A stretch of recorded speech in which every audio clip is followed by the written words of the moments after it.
17, it talks about this. It says, after Pharaoh had let the people go, God did not lead them along the road to the land of the Philistines, although that was nearby. For God said, the people might change their minds if they see war and return to Egypt. So God led the people around by the way of the wilderness to the Sea of Reeds, and Bnei Israel went up out of the land of Egypt armed. Now hopefully that's not the Lord calling and saying you need to change what I'm going to say. Hopefully he'll be in agreement on things. But I mean, how many of y'all have taken a detour before? You know, you've got your trip planned, you've got everything mapped out, you know which way you're going, your directions are all there, and as you're going along, all of a sudden there's construction, there's an accident up ahead, there's a chemical spill or something else like that, and they start shunting you off in a different direction that you don't want to go, right? What's that? You don't know where you're going. And you don't know where you're going because it's not on your map. You know, and you assume that eventually you're going to get back on the direction where you're wanting to go. You assume that you're going to get back towards the destination you want to go, but you're not always very comfortable with the detour. And here, you know, the road that took them to the promised land, that took the Israelites to the land of the Philistines, you know, this was the most direct route, and it's in the right direction. So, you know, if you plugged in your GPS, if the Israelites had one of those back then, satellite tracking and such, at your starting point there in Egypt, and went with the destination, this is the route that you would take. The one that they started out on. They would have gone on the road to the land of the Philistines. That was closest. That's your interstate. You just want to get on the ramp and start moving. That's the fastest way to get there. But God doesn't always work that way. You know, there is a way that seems right unto man, but that way leads to what? That can lead you straight to death. All the roads, all the signs, all the things that we think we need to be going in, oftentimes are going to take us not to the place we need to be, even though it may look that way. You know, God knows all of that. Does Moses necessarily know any of that? No. And does God consult Moses or ask permission for any of that? You know, by the way, we're not going to go the way that you and everybody else thinks you're going to go. What do you think about that, Moses? Think we should do that? Is that how it operates? No. No. He does it. You know, the Father detoured upwards of 2 million people off the direct route and took them really in the opposite direction. Long way around. He took them the long way around, right? See, this is more than just a reroute. This is more than just an obstruction that adds 10 minutes or an hour onto your journey, right? This one takes a while to get back on track. I mean, can you imagine how many backseat drivers Moses had to listen to when they are going in the wrong direction? God, we're supposed to be going that way, right? It'd be tough along about year 29. Yeah, that would year 29 of "Are we there yet?" questions, right? Yeah, that would be a lot. Now, the nice thing is that the GPS that they were working with was a lot better than the one that we have mounted in the car. You know, the whole pillar of fire by night and the cloud by day, you know, it's just go that way. Follow where that goes. That works a little bit better. But seriously, God detoured Israel into the desert for 40 years until they came to terms with something. Were they ready to go the straight and most obvious way? Why not? Why weren't they ready yet? They weren't prepared for war, right? Slave mentality. They still had a slave mentality. They hadn't been free for a long time. They've got arms. They're armed, fully armed, but they're afraid of war. Yeah, they've got weapons. Yeah. They're in an orderly structure, but they're still not a fighting unit yet, right? You know, they have not come to terms with their freedom.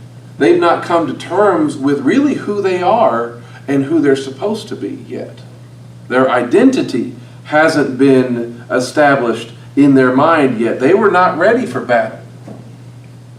But because they weren't ready for battle, they also couldn't go back to what they were.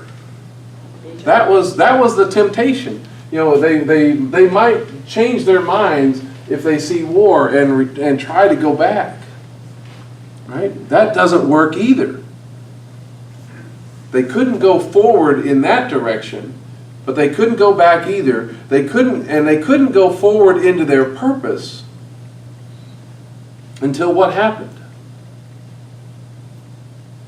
Their enemies had to be destroyed. Well, the enemies were going to be destroyed ahead of them as they went in. So a lot of their enemies were still there. But God had to show them that He was stronger than their enemies. Hadn't He done that yet? I think you had to purge certain people that weren't really very loyal. That's true. There's a part of that.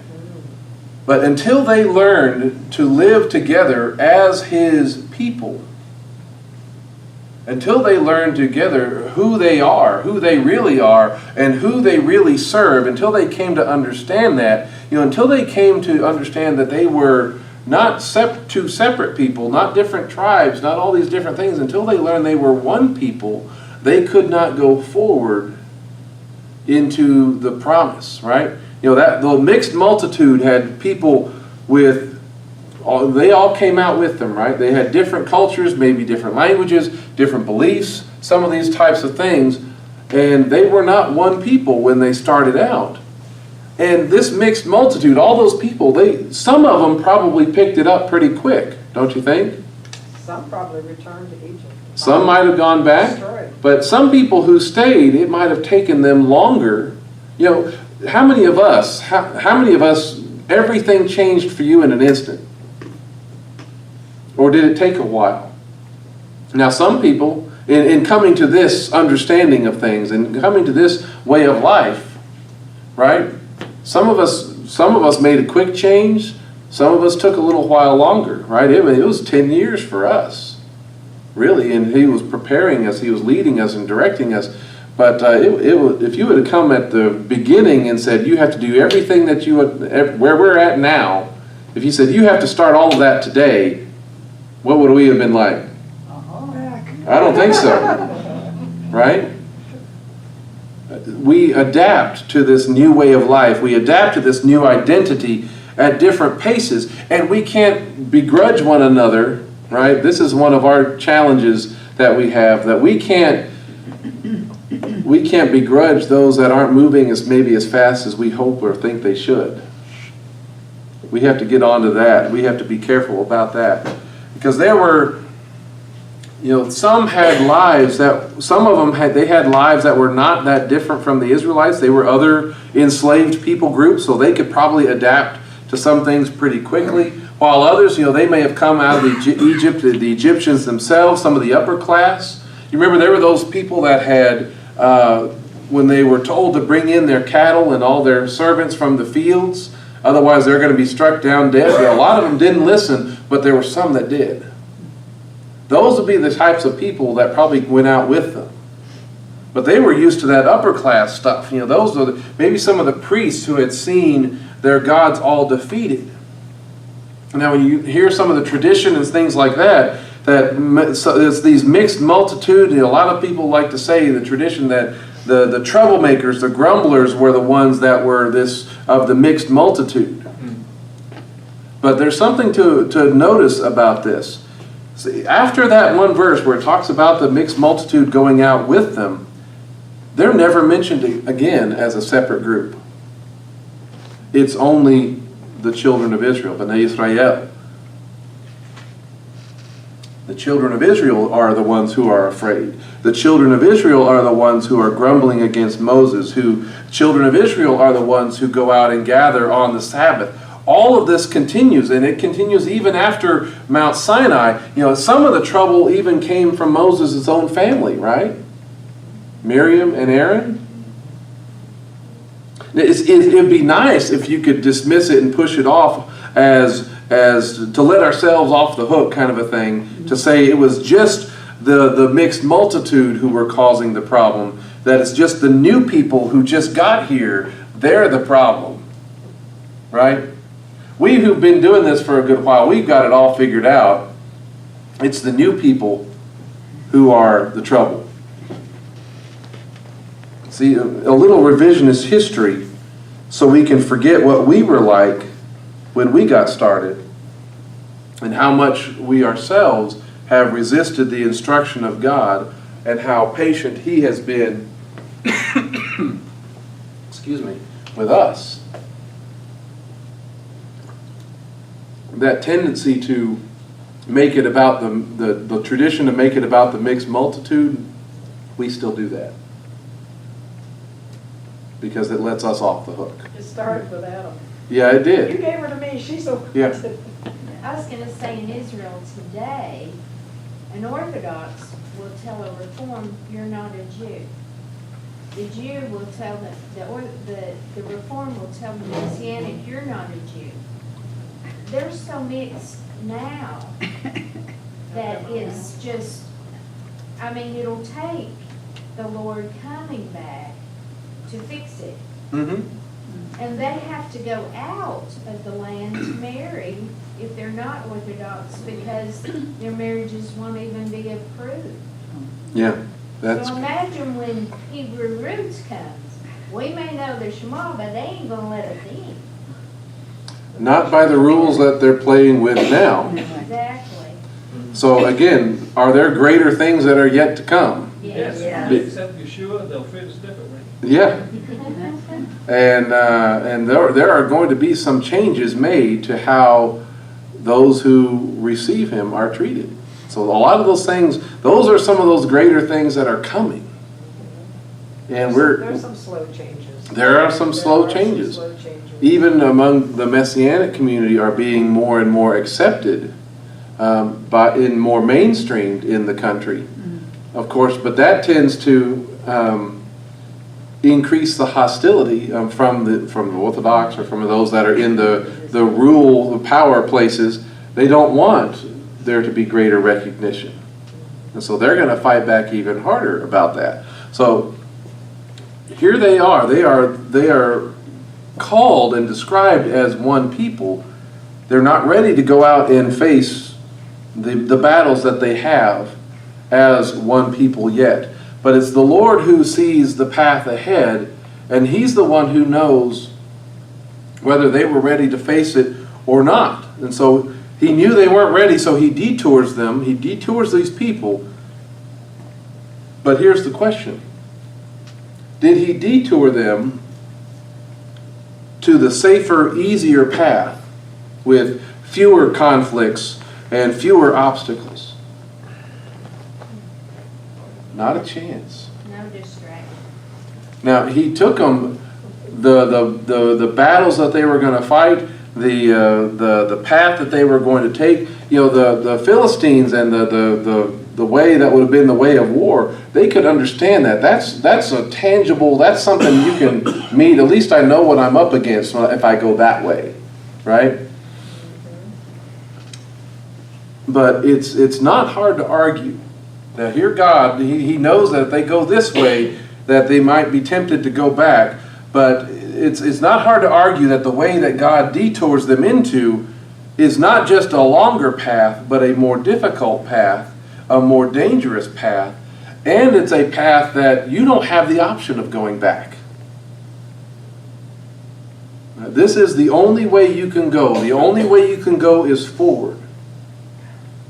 Because backward is not an option. It's a path where they couldn't fight their way out of it or do something or do anything to save themselves. You look about the path that He takes them on back in Exodus, and He takes them down into the wilderness. He takes them into these valleys where they've got walls, essentially, barriers on their right and on their left, right? God's path actually reduced their options. It confined their options. It was the narrow way, right? And it funneled them to a beach that had the ocean in front of them that they couldn't cross. And what was behind them, pushing them? Pharaoh and his army. The army of Pharaoh. So they could not turn around. It's about 8 miles across that. About across the water?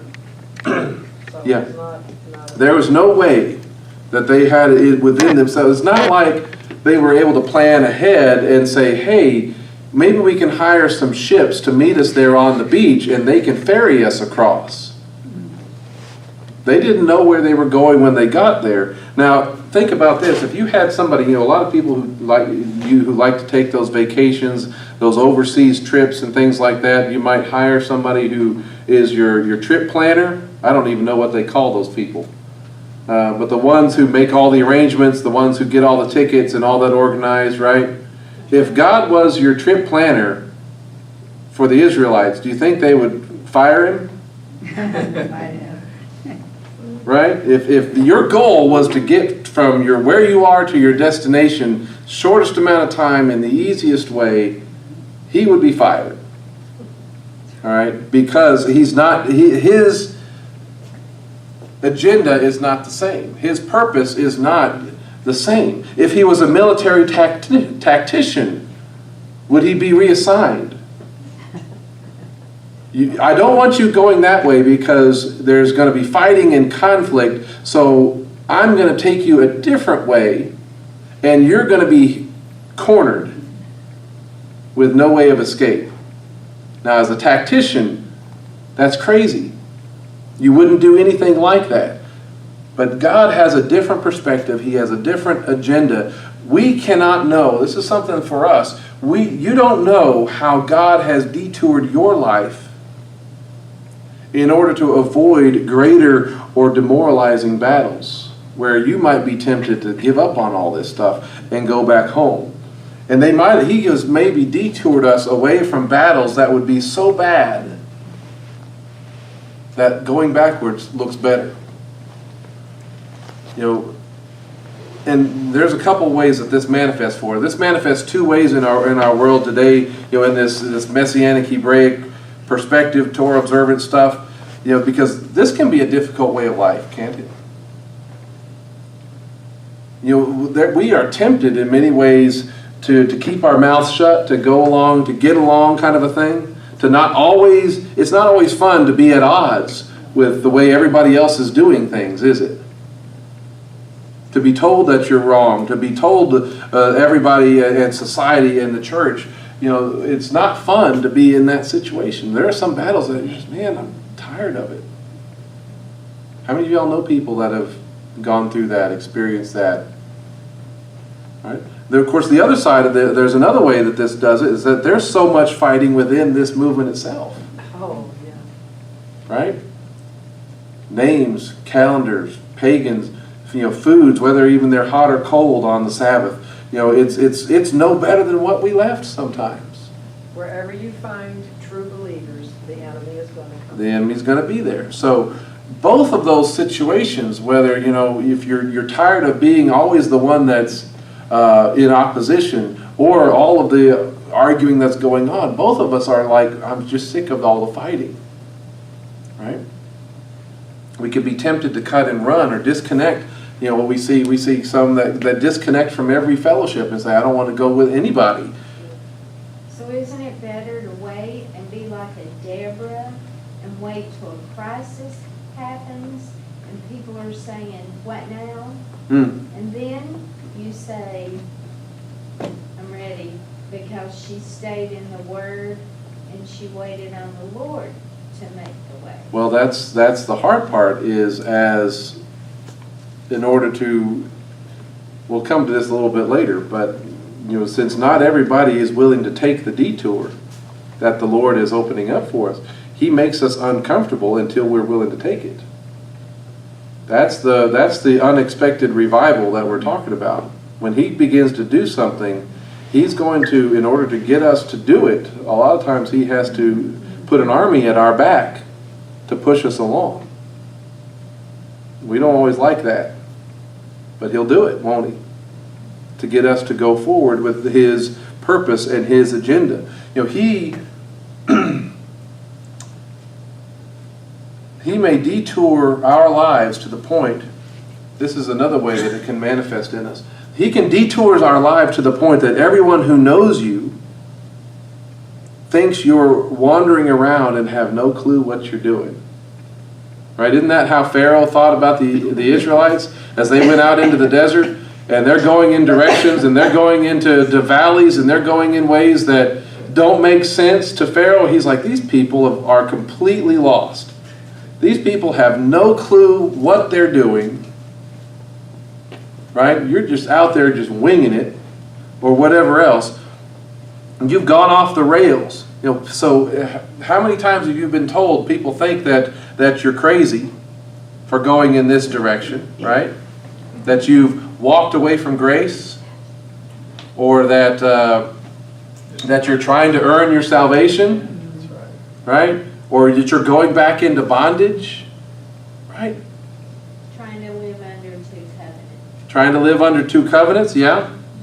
All right. So, and what did Pharaoh, did he have compassion on them because he thought they were lost and nuts? What did Pharaoh, how was his reaction?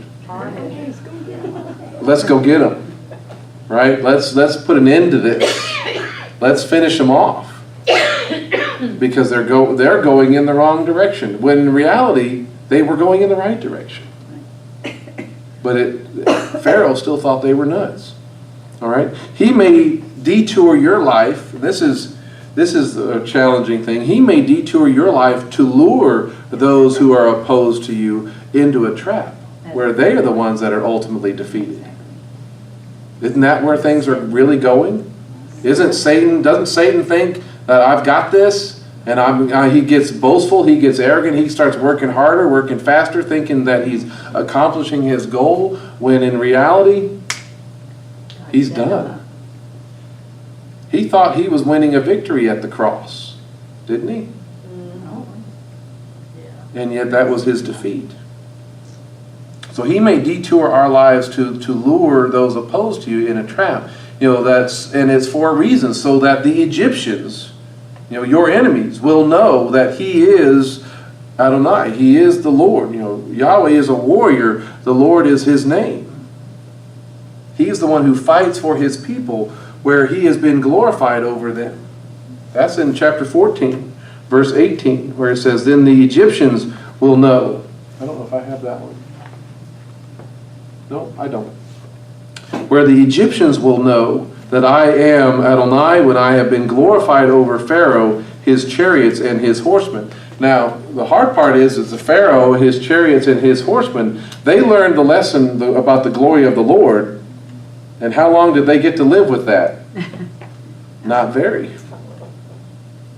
Right? They learned that lesson, and it was his judgment that was immediately laid out. Now, some of the other Egyptians that were left behind, they figured it out. But how lasting of a change was it?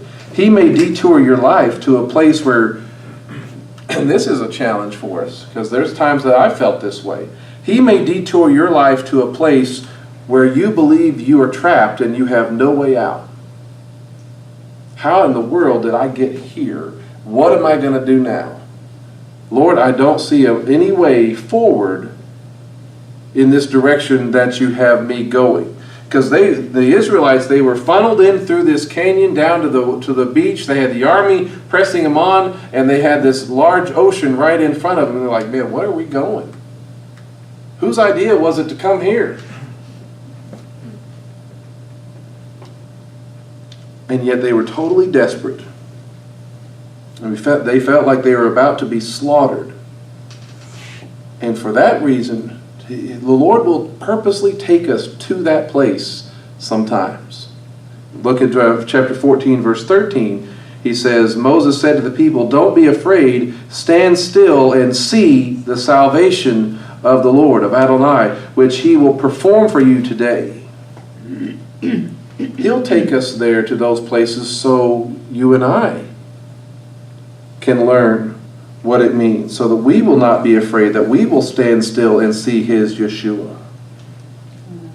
He'll bring us there. That's a good point, because there were people among this group that believed and were ready to go Mm-hmm. and follow the Lord. And then there were a lot in different areas. So even the ones that were ready still had to go through it. Yes. Still had to. Absolutely. And you think about when you get into the New Testament, he may detour your life to save someone else's life. You know, that's what he did with Paul, wasn't it? In the book of Acts chapter 16, the Spirit of the Lord refused, the Ruach HaKodesh refused to let him go to Asia, but instead sent him into Macedonia. He may even use a detour like persecution or prison to give you a voice before who? That's true. Before kings, before judges, before leaders. People you would never have the chance to speak to. He may detour your life to reach them. How many of us are going to volunteer for that? Not typically. We're not typically going to volunteer. Lord, sign me up for prison so I can go talk to somebody. Not so much. See, we have to know that his detours will allow us to work and move in a world, in directions and places that we would never choose to go ourselves.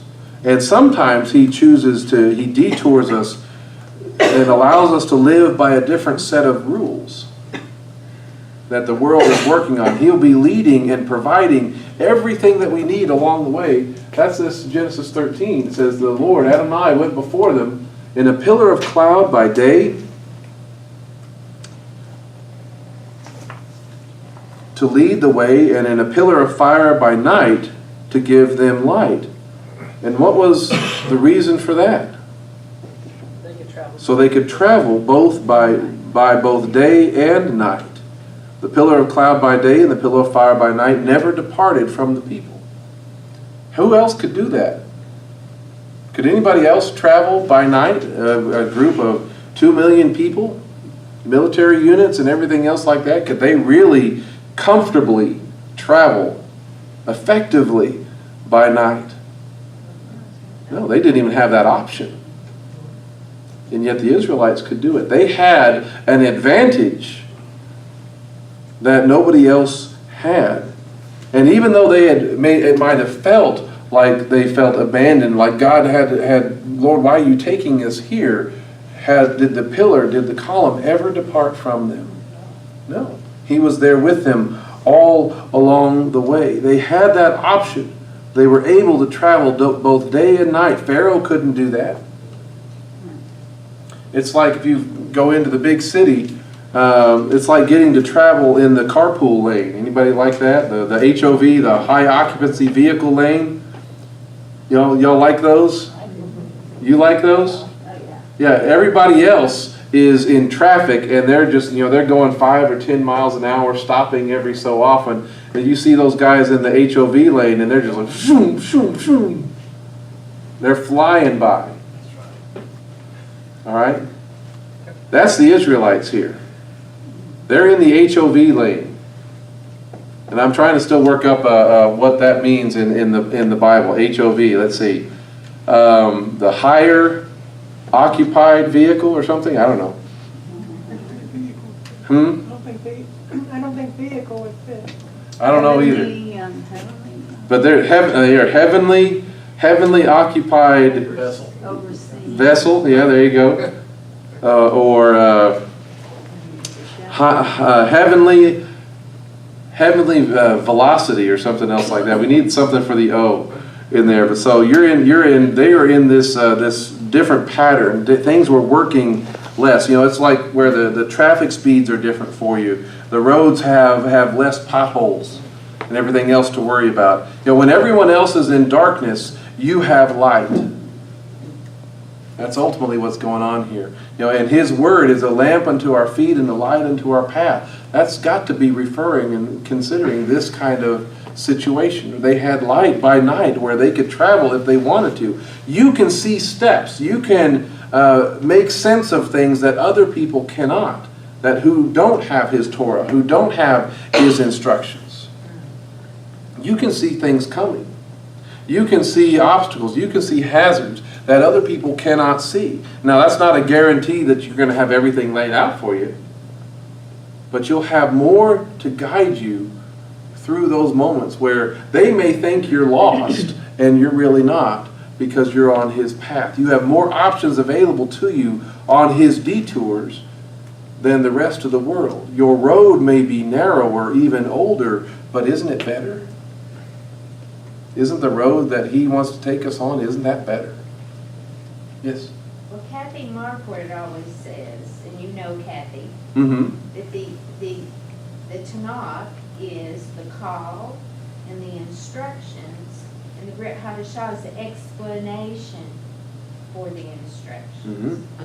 So that's, we have been given greater, so more is expected as we reach to people who are only still there or only still here. Mm-hmm. We are connectors for both. Yes, we are. That's what we're supposed to be.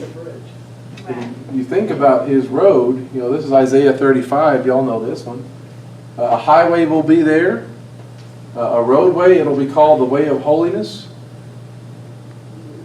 The people who drive slow in the fast lane are not going to be on it. Right? Kind of a thing. The unclean will not travel on it. It is for the one who walks the way. Fools will not go astray. Yes? We have the heavenly oversight vantage. Heavenly oversight vantage. There you go. That's good. That's a good start. Holy Spirit-oriented vessel. There you go. Holy Spirit-oriented vessel. I like that one too. So the unclean are not going to be on this way, right?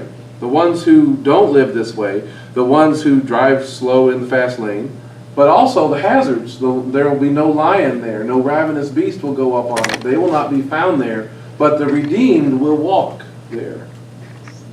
Right? All of the things that make it difficult or dangerous are not going to be there for the people of God in the same manner. The ransomed of Adonai will return and come to Zion.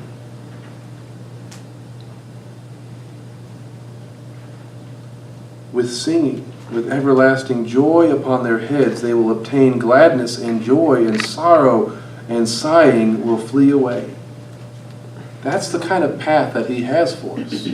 That's the direction. He wants us on a road that will be more and more like this. Jeremiah chapter 6 talks about it and says, thus says Adonai, stand in the roads and look, ask for the ancient paths where the good way is, and walk in it.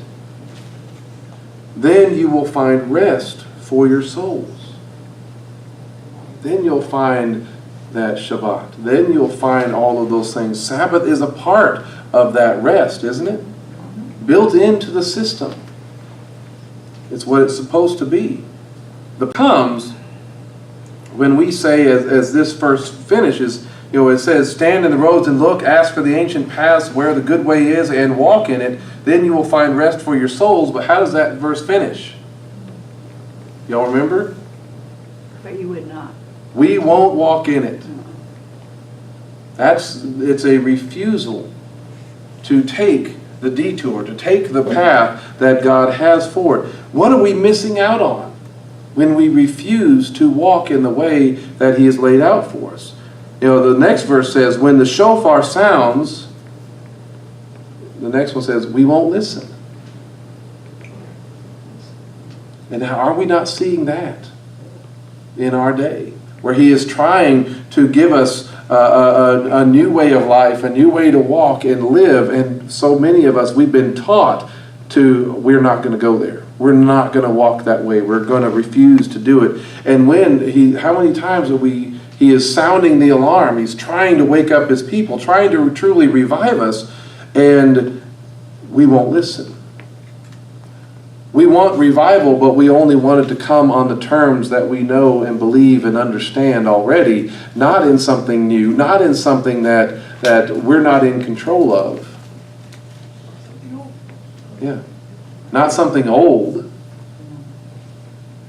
I think that is one of the reasons we have so many churches and so many denominations. Absolutely. Over control, people. Well, people want control, but also everybody has a sense that we're not doing it right. Now, all of us have some sense of we're not doing it the way God wants us to, so this group or this denomination starts in this direction and they think they've got it, but the other denominations are still trying to do it in their way, right? As much as that gets accused of us in this movement, of everybody trying to figure it out, that's how the denominations got here. Is they all think they're trying to do it. So the Father, that's one thing we need to listen. The Father wants to detour his people away from the easy and the straightforward path, the one that makes sense to everybody in the world. But his people, we have not been willing to take that detour because it doesn't make sense to us. We want to be the ones, programming in where we're going. We want to stay on the road that we're used to, right? So what helps us in all of this is us keeping our focus on that future, on that direction, and the place that he is leading us. That helps us walk this path. That's this passage that we read about earlier in Exodus 15. Moses had that kind of perspective, where he said, you bring them in, you plant them in the mountain of your inheritance, the place, Adonai, that you have made for yourself to dwell in, the sanctuary, Adonai, where your hands have prepared, Adonai will reign forever and ever. None of that had happened yet. And it didn't happen even when they got to Mount Sinai. He's looking forward to its full fulfillment.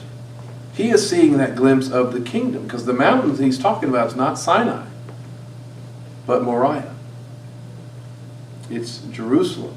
It's the place that he is set apart to dwell in his sanctuary and rule forever.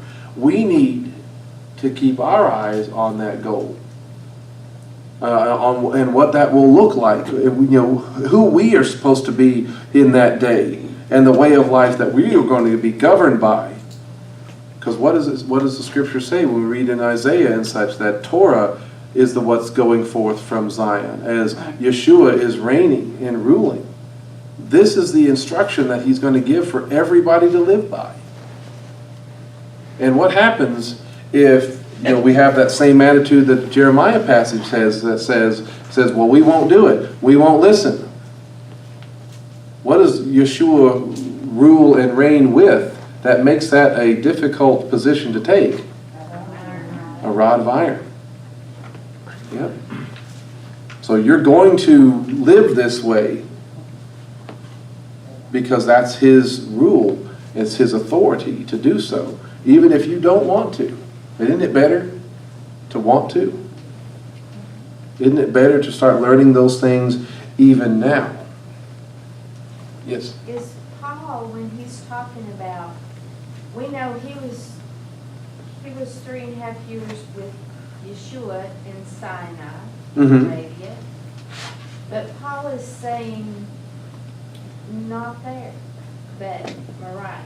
So now Saudi Arabia is building Neom around that mountain, but they're going to say it's through Islam that you reach it. So is what he's saying prophetic for what we're seeing now, that it was confusing before, which is, why would you follow Torah if they say that's the slave woman and that's from Sinai? Was he not telling something that no one really understood until maybe now? Well, ultimately, the place where they were learning how to be the people of God, they got those instructions at Sinai, but that wasn't the destination. The destination was still the kingdom, which he was going to choose later, which was Jerusalem. So you may start in one place as far as living this way, learning who you are and all of that stuff, and that's a part of getting us to that destination. So was Paul, so many people see that Paul, or think that Paul is not interested in Torah and trying to lead everybody away from that stuff, when in reality it's the opposite. Right. He's trying to lead us to live by this so that we understand our place in the kingdom of God, whether we are Jew or Gentile. And we all, because it's as one people, the same Torah applies to both the native and the sojourner, those who have grafted themselves in. Both of those are necessary part. What's that? So he's done the grafting. He's done the grafting, and he's the tree, he's the branch that we've really been grafted into, which I didn't have. I was going to say, Lord, Vicki, you should teach on some of this stuff, but that's the whole thing at the end of chapter 15 with the part about Mara. You know, we have been grafted into the tree that makes the water sweet. That's the tree that we have been grafted into. You know, our life, our experience, apart from Messiah, is bitterness. And only in coming to the tree, only in coming to the cross, is there a chance for our life to be made right and made sweet. But does that mean that they still even hadn't made it to Sinai yet, to learn all of those things about how to live? They had to be redeemed first. That's the picture. They start out in bitterness. They come to the tree, the cross, to be redeemed, to have their life made sweet. And then they are brought to learn how to live. Does that make sense? Yeah. Right? So when we this is where we've got to be. We've got to keep our vision on the future that He has promised. We've got to fix our eyes on Yeshua, the author and finisher, author and perfecter of our faith. And when we have that kind of perspective, maybe, hopefully, the hope is that the detours are not going to be as threatening when they come. And hopefully, when we keep our eyes fixed on Yeshua, that we'll even have the opportunity to walk on water, to have that way of escape that you have no way to do that on your own. But it's when we get our eyes taken off of Him that we begin to sink back into the way of death. It's when we take our eyes off of Him that becomes the problem. But He is the one who can keep us from falling. He is the one who can keep us from stumbling. We keep our eyes focused on Him, even through the detours. Does that make sense? Anybody have anything else, apparently? I have a question. Yes. Do you think that in chapter 14, verse 13, when Moses is speaking to the people, where he says, "Fear not, stand still," do you think that the Lord just gave him a little glimpse of what was going to happen, or was he just speaking in faith? Was he just prophesying, what the Lord was telling him? What do you think? I think it's more a sense of the prophecy. It's like a prophecy, and he doesn't really know that the Lord's going to say, "Stretch out your rod," and then Right. he's going to open. Because so much of the promise from the very beginning is, you will be delivered. And you're not going to, and what's my proof that I have called you to all of this? Well, it's when you come and worship me on this mountain. The promise, the proof for Moses was still a couple of steps ahead. And if they got stopped there at the sea, then, well, this can't be the end. Right, okay. Because He's promised that we're going to be out there. And He led us here. And He has led us here. Right. So He's got a plan. I don't know what you're going to do, But but I'm sure it's going to be awesome.